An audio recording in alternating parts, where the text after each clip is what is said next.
जय हिंद बच्चों, कैसे हैं आप सभी लोग? आशा करता हूँ आप सभी लोग अच्छे होंगे, स्वस्थ होंगे और घर पर रह करके आप अपने रेलवे के एग्जाम की मन लगा करके तैयारी कर रहे हैं। अगर आपने रेलवे का किसी भी फॉर्म को भरा है तो जिसमें साइंस से सबसे ज्यादा पूछी जाती है, उसी साइंस में आपको अच्छा स्कोर कराने के लिए लगातार मैं साइंस के प्रैक्टिस सेट करा रहा हूँ, जो आपके एग्जाम के लिए सबसे ज्यादा महत्वपूर्ण है। उसी क्रम में आज हमारा एक और नेक्स्ट प्रैक्टिस सेट आ जाता है। तो इस वीडियो को आपको शुरू से लेकर के एंड तक है फुल वॉच कर देना। वीडियो पसंद आए तो वीडियो को लाइक कर देना और चैनल को अभी तक आप लोगों ने सब्सक्राइब नहीं कर रखा होगा जीके जीएस भंडारा को, तो सब्सक्राइब आप लोग जरूर कर लीजिएगा। मैं आपको बहुत कम समय में 40 प्रश्न करा देता हूँ।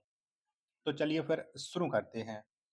तो पहला प्रश्न है, हाइड्रोजन बम किस अभिक्रिया पर आधारित है? तो कौन सी अभिक्रिया पर आधारित होता है? तो जो हाइड्रोजन बम है ये नाभिक की संलयन अभिक्रिया पे आधारित है। एक का बी ऑप्शन राइट आंसर है, हो जाएगा। दूसरा प्रश्न आ जाता है कि परमाणु बम किस अभिक्रिया या आधारित है? बताओ किस अभिक्रिया पर आधारित है परमाणु बम? दो का आंसर आपको देना है। तो ये नाभिकीय विखंडन पर आधारित है, यानी दो का डी ऑप्शन देने वाले सभी लोगों का करेक्ट आंसर हो जाएगा। चलेगा। अगला प्रश्न है, प्रश्न संख्या 3 है, रडार के आविष्कारक कौन है? बताओ रडार की खोज है वो किसने की है? तो रडार के जो आविष्कारक हैं वो अल्बर्ट टेलर है, यानी 3 का सी ऑप्शन देने वाले सभी लोगों का राइट आंसर हो जाएगा। चौथा प्रश्न है आपके सामने कि न्यूट्रॉनों की खोज किसने की थी? बताओ किसके द्वारा ये खोज की गई थी? तो न्यूट्रॉनों की जो खोज है वो पाउली ने की थी। 4 का बी ऑप्शन करेक्ट आंसर हो जाएगा। पांचवा प्रश्न आ जाता है कि आवर्त के नियम की खोज किसने की? बताओ किसने की है? तो आवर्त के नियम की जो खोज है वो मेंडलीफ ने की है, यानी 5 का डी ऑप्शन देने वाले सभी लोगों का राइट आंसर है, हो जाएगा। अगला प्रश्न है प्रश्न संख्या 6 है आपके सामने, प्रथम नाभिकीय रिएक्टर किसके निर्देशन में बनाया गया था? तो बताओ किसके निर्देशन में बनाया गया था? प्रथम जो नाभिकीय रिएक्टर है इसे एनरिको फर्मी के निर्देशन में बनाया गया था, यानी 6 का बी ऑप्शन करेक्ट आंसर है, हो जाएगा। अगला प्रश्न है प्रश्न संख्या 7 है आपके सामने कि प्रथम हाइड्रोजन बम कब बनाया गया था? बताओ कब बनाया गया था? तो प्रथम जो हाइड्रोजन बम है इसे 1952 में बनाया गया था। 7 का डी ऑप्शन करेक्ट आंसर है, हो जाएगा। अगला प्रश्न है प्रश्न संख्या 8 है, प्रोटॉन किस प्रकार का कण है? बताओ प्रोटॉन कैसा कण है? तो प्रोटॉन या एक धन आवेशित युक्त कण है। 8 का बी ऑप्शन राइट आंसर है, हो जाएगा। नौवां प्रश्न आ जाता है कि इलेक्ट्रॉन किस प्रकार का कण है? तो बताओ कैसा कण है इलेक्ट्रॉन? तो इलेक्ट्रॉन या एक ऋण आवेश युक्त कण है। 9 का बी ऑप्शन राइट आंसर है, हो जाएगा। 10वां प्रश्न आ जाता है आपके सामने कि न्यूट्रॉन किस प्रकार का कण है? बताओ कैसा है न्यूट्रॉन कण? 10 का राइट आंसर क्या हो जाएगा? तो न्यूट्रॉन या एक आवेशहीन कण है। 10 का सी ऑप्शन राइट आंसर हो जाएगा। 11वां प्रश्न आ जाता है कि परमाणु बम का आविष्कार किसने किया था? बताओ किसने किया था? तो परमाणु बम का जो आविष्कार है वो ऑटो हॉर्न ने किया था। 11 का ए ऑप्शन है वो राइट आंसर है, हो जाएगा। अगला प्रश्न है प्रश्न संख्या 12, प्रथम परमाणु बम कब बनाया गया था? तो बताओ कब बनाया गया था? तो प्रथम परमाणु बम है ये 1945 में बनाया गया था। 12 का ए ऑप्शन है वो राइट आंसर हो जाएगा। 13वां प्रश्न आ जाता है कि इलेक्ट्रॉन की खोज किसने की थी? बताओ किसके द्वारा इलेक्ट्रॉन को खोजा गया था? तो ये खोज की थी जे जे थॉमसन ने। 13 का सी ऑप्शन राइट आंसर हो जाएगा।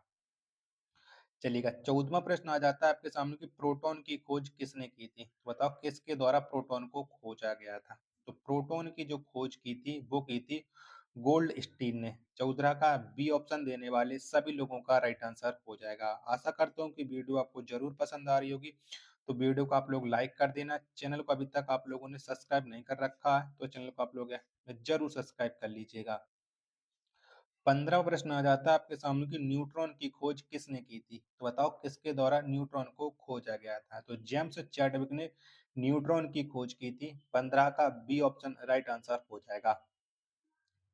16वां प्रश्न है आपके सामने कि पोलियो के टीका का खोज किसने किया था? बताओ किसने खोजा था पोलियो के टीके को? तो ये खोज की थी जॉन ई सॉल्क ने।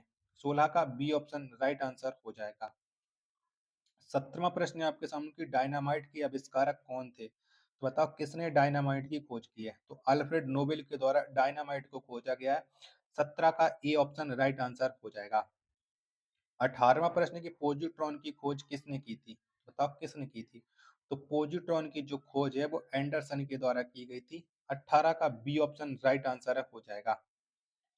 19वां प्रश्न है आपके सामने कि निम्नलिखित में किसकी वेदन क्षमता अधिक है? बताओ किसकी है सबसे ज्यादा वेदन क्षमता? तो ये वेदन क्षमता सबसे अधिक है गामा कण की। 19 का सी ऑप्शन राइट आंसर हो जाएगा। 20वां प्रश्न आ जाता है कि टेलीफोन का आविष्कार किसने किया? बताओ किसके द्वारा टेलीफोन को खोजा गया? तो टेलीफोन का जो आविष्कार है वो अलेक्जेंडर ग्राहम बेल ने इसकी आविष्कार किया था। 20 का सी ऑप्शन राइट आंसर हो जाएगा। 21वां प्रश्न है आपके सामने कि सोलर सिस्टम को किसने खोजा? किसने खोजा है? तो सोलर सिस्टम को जो खोजा था वो कॉपरनिकस ने खोजा था। 21 का ए ऑप्शन राइट आंसर हो जाएगा। 22वां प्रश्न है कि नाभिक के विखंडन में टिगर क्या है? बताओ क्या है? तो नाभिक के विखंडन में जो टिगर है ये न्यूट्रॉन है। 22 का बी ऑप्शन राइट आंसर हो जाएगा। 23वां प्रश्न आ जाता है क्वांटम सिद्धांत किसने दिया था? बताओ किसके द्वारा दिया गया था क्वांटम सिद्धांत? तो क्वांटम सिद्धांत दिया था मैक्स प्लांक ने। 23 का सी ऑप्शन है वो राइट आंसर हो जाएगा। अगला प्रश्न है प्रश्न संख्या 24 है रेडियो धर्मता का आविष्कार किसने किया था? किसने किया था? तो रेडियो धर्मता का जो आविष्कार है वो आविष्कार किया था हेनरी बैकुरल ने। 24 का ए ऑप्शन करेक्ट आंसर हो जाएगा। 25वां प्रश्न है कि प्रसिद्ध बिग बैंग थ्योरी किस मुख्य सिद्धांत पर आधारित है? कौन से सिद्धांत पर आधारित होती है बिग बैंग थ्योरी? तो ये आधारित होती है डॉपलर प्रभाव पर। 25 का बी ऑप्शन राइट आंसर है हो जाएगा। 26वां प्रश्न इनमें से कौन सूक्ष्म तत्व है? बताओ कौन है? 26 का राइट आंसर। तो इनमें से जो सूक्ष्म तत्व है ये हाइड्रोजन है। 26 का बी ऑप्शन करेक्ट आंसर है हो जाएगा। 27वां प्रश्न है भारत का प्रथम परमाणु रिएक्टर किस नाम से जाना जाता है? तो कौन से नाम से जाना जाता है? तो भारत का जो प्रथम परमाणु रिएक्टर है इसे अप्सरा के नाम से जाना जाता है। बी ऑप्शन 27 का राइट आंसर है हो जाएगा। 28वां प्रश्न की इलेक्ट्रॉन के आवेश का निर्धारण किसने किया था? चलिएगा, तो किसने किया था ये आपको बताना है। 28 का राइट आंसर है क्या हो जाएगा? इलेक्ट्रॉन के आवेश का निर्धारण, तो ये निर्धारण किया था मिलिकन के द्वारा। देखा, मिलिकन के द्वारा किया गया था। 28 का डी ऑप्शन है वो राइट आंसर हो जाएगा। 29वां प्रश्न है आपके सामने कि परमाणु में अवस्थित सबसे हल्का कण है? बताओ कौन सा है? तो परमाणु में अवस्थित जो सबसे हल्का कण है वो इलेक्ट्रॉन है। 29 का बी ऑप्शन राइट आंसर है हो जाएगा। प्रश्न संख्या 30 आ जाता है आपके सामने की लकड़ी की आयु ज्ञात करने में सहायक है। बताओ क्या सहायक है? 30 का राइट आंसर क्या हो जाएगा? तो लकड़ी की आयु ज्ञात करने में जो सहायक है वो है आपका कार्बन 14। 30 का ए ऑप्शन है वो राइट आंसर हो जाएगा। 31वां प्रश्न आ जाता है आपके सामने की पॉजिट्रॉन किसका प्रतिकण है? बताओ किसका है? तो जो पॉजिट्रॉन है ये इलेक्ट्रॉन का कण है। 31 का ए ऑप्शन है वो राइट आंसर है हो जाएगा। 32वां प्रश्न आ जाता है कि पृथ्वी की आयु का आकलन किया जाता है। तो बताओ किससे आकलन किया जाता है पृथ्वी की आयु का? तो ये आकलन किया जाता है यूरेनियम डेटिंग से और कार्बन डेटिंग से। वृक्ष का पता लगाया जाता है, वृक्ष की आयु का। 33वां प्रश्न है गामा करण की खोज किसने की? बताओ किसने की है? तो गामा करण की जो खोज की है वो पॉल बिलार्ड ने की है। 33 का बी ऑप्शन राइट आंसर हो जाएगा। 34वां प्रश्न है जीवाश्म की आयु का निर्धारण किसके द्वारा होता है? बताओ किसके द्वारा होता है? तो जीवाश्म की आयु का जो निर्धारण होता है ये निर्धारण होता है रेडियो कार्बन डेटिंग से। यानी 34 का ए ऑप्शन करेक्ट आंसर है हो जाएगा। 35वां प्रश्न है आपके सामने कि पोलोनियम की खोज किसने की? बताओ किसने की थी? तो पोलोनियम की जो खोज की थी वो मैडम क्यूरी के द्वारा की गई थी। 35 का सी ऑप्शन है वो राइट आंसर हो जाएगा। 36वां प्रश्न आ जाता है कि अक्रिय गैसों की खोज करने का श्रेय किसे प्राप्त है? बताओ किसको प्राप्त है? तो अक्रिय गैसों की जो खोज करने का श्रेय है ये रैमजे को जाता है। 36 का बी ऑप्शन राइट आंसर है हो जाएगा। 37वां प्रश्न आ जाता है कि डायनामाइट बनाने में किस गैस का प्रयोग किया जाता है? बताओ कौन सी गैस का प्रयोग करते हैं? तो डायनामाइट बनाने में नाइट्रोग्लिसरीन का प्रयोग किया जाता है। 37 का ए ऑप्शन है वो राइट आंसर हो जाएगा। 38वां प्रश्न आ जाता है कि हाइड्रोजन बम किसने विकसित किया?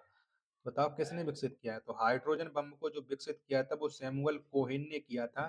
38 का डी ऑप्शन राइट आंसर हो जाएगा। 39वां प्रश्न है आपके सामने, परमाणु बम का विकास किसने किया था? बताओ किसके द्वारा किया गया था? परमाणु बम का जो विकास है जे रॉबर्ट ओपेनहीमर ने किया था। 39 का डी ऑप्शन राइट आंसर है हो जाएगा। आशा करता हूँ कि आपको ये वीडियो जरूर पसंद आ रही होगी और मैंने कम समय में आपको 10 से 11 मिनट के अंदर ये महत्वपूर्ण 39 प्रश्न करा दिए जो आपके एग्जाम के लिए सबसे ज्यादा महत्वपूर्ण है। तो वीडियो अगर आपको पसंद आई है तो प्लीज वीडियो को लाइक करना। चैनल को अभी तक आप लोगों ने सब्सक्राइब नहीं कर रखा होगा तो चैनल को आप लोग जरूर सब्सक्राइब कर लेना। मिलते पर अपने एक और नेक्स्ट वीडियो के साथ। तब तक के लिए धन्यवाद। जय हिंद। वंदे मातरम।